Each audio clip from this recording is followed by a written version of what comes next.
8 months ago, we made this video discussing Daltouche, G-Dolphin, and his Watson, and why a lot of people and streamers and pros alike were saying that the digital threat needed to either A, be removed, or B, definitely re-evaluated. And well, that's exactly what's going to be happening in Season 21. So we got a lot of these patch notes early, and it is confirmed that the digital threat optic will be removed in Season 21. Of course, they had already nerfed it going into Season 20. You could no longer use it for really big popular guns like your submachine guns, which probably the biggest. While it was okay to have an RE45, it definitely did not feel like it was the greatest thing ever, and just in general on pistols it was not necessarily that big. So yes, they are going to be removing it in the Season 21 patch, and I honestly like this change. I do think that they may have listened to the pros a little bit, but I don't think it was a negative case of this. I don't think it was just because all the pros and streamers complained and Respawn decided to listen to them. I think this was a fair argument to make. We showed all the proof 8 months ago. We talked about why this needed to be reevaluated. They made some Bangalore changes. They tried some other things out, and overall it seems like this is probably the better move. But I know a lot of fans out there do not agree, but something that we probably do agree on is the good news that Solos Takeover will be coming back, and it will be available from May 7th through June 24th. So a long time of play for the solos mode. However, there's going to be a lot of changes for actual legends. It's going to make solos way different than what it used to be. So number one, let's talk about some nerf buffs and balance changes when it comes to the legends. Number one, Ash Tactical. The arc snare is now offhand, so this is going to allow you to keep shooting your gun while you're actually ensnaring enemies. Then you also have some changes for Newcastle. The tactical now deploys faster, and the ultimate, while energized, will now deflect all projectile thrown towards it. So really nice changes for Newcastle as well. Then you have a big one. I think this is going to be a very prominent change when it comes to all of these nerfs, buffs, balance changes. The phase ability legends, now they will have enemies highlighted while they're in the middle of their phase. And notice this is not just saying Wraith, it's phase ability legends. So that's going to be your Ash, that's going to be Wraith, and I'm assuming maybe even Alter as well. But just in general, I think this is honestly going to make Wraith maybe a little bit more viable now that you have a legend that pretty much does everything Wraith does but better. Also, you've got crypto changes. The perk that increases the effective range of passive and ult has now been changed from level 3 to level 2, so it's going to be a little bit easier to get your hands on. Then also, when the drone is deployed, crypto can see the amount of squads nearby without being in drone. I love this feature because that's honestly one of my favorite things about crypto, especially a very good crypto main. I know someone named Soccer Pro. Shout out Soccer Pro. Been a long time since I've spoke to you, but this guy was so quick at actually looking at banner cards, at actually being able to find how many squads were near us, and that really helps your rotate. That helps the way that you play, especially on a competitive level. So having that information so quickly without having to be in your drone and do all this other stuff is going to be pretty big, and so I'm pretty excited for crypto mains out there with this as well. Also, Fuse, another set of changes. Fuse will now be able to access ring consoles with the new Ringmaster perk at level 2. So if you're familiar with what Pathfinder was given with his Ringmaster perk, that's pretty much what's going on here with Fuse as well. Then you've got some ballistic changes. So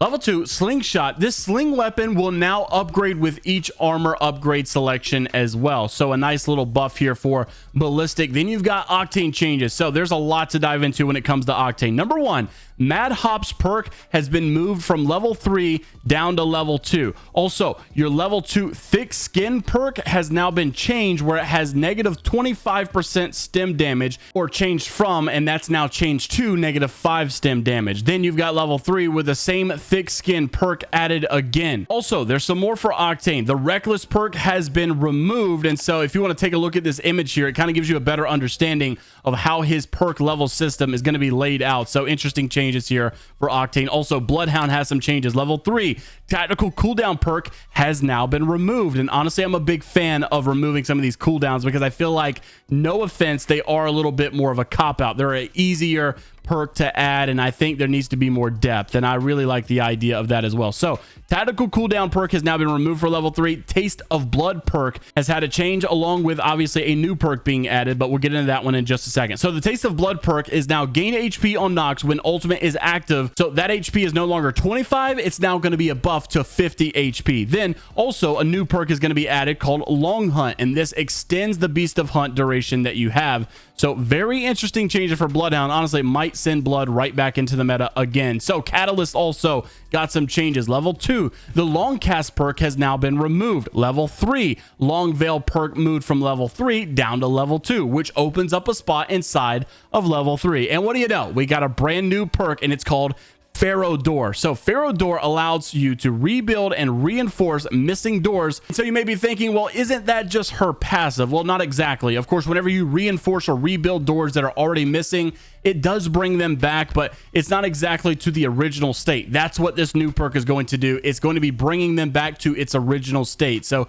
a little bit of a buff. I don't know if I would say that that's like amazing, but it's almost like healing doors at this point. So Catalyst will be a little bit stronger. Also, Conduit's got some changes. Level 2, Battery Collection perk has been removed. A new replacement perk has been added called Backpack, and this was basically going to stack up the 3 shield batteries per inventory slot. So nothing out of the ordinary. You've seen this idea before. It's just basically being given to Conduit here also. So that's some crazy news going on in some of these legend balance changes, and I think it's going to shake the meta up quite a bit. Very excited specifically for the Bloodhound changes that we have, and then also maybe even some like ballistic crypto stuff. Like I really just want to see some changes that are a little bit out of the ordinary. We're seeing Caustic, we're seeing all the traditional OG legends. I want to see Altar, I want to see crypto, I want to see, you know, some legends that we're just not used to seeing, especially when it comes to like competitive side and ranked stuff.